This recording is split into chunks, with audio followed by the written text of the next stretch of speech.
ఇక అనంతపురం జిల్లా పెనుకొండలో టీడీపీ అభ్యర్థిగా sitting MLA BK Parthasarathi nomination దాఖలు చేశారు. నామినేషన్ వేసే ముందు బాబాయి స్వామి దర్గాలో పెనుకొండలోని కాశీ విశ్వేశ్వరాలయంలో ప్రత్యేక పూజలు నిర్వహించారు. తర్వాత పార్టీ కార్యకర్తలు నేతలతో కలిసి భారీ ర్యాలీ నిర్వహించారు. నియోజకవర్గంలో చేపట్టిన అభివృద్ధి సంక్షేమ కార్యక్రమాలే ఈ ఎన్నికల్లో గెలిపిస్తాయని విశ్వాసం వ్యక్తం చేశారు పార్థసారథి.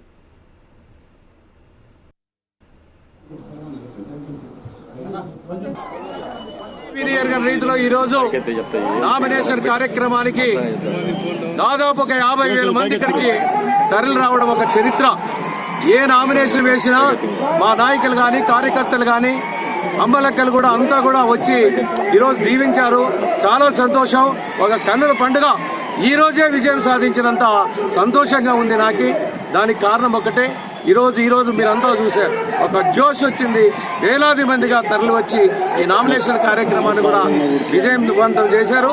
మా నాయకుడు చంద్రబాబు నాయుడు గారు చేస్తున్నటువంటి అభివృద్ధికి సంక్షేమానికి పెద్దపీట వేశారు.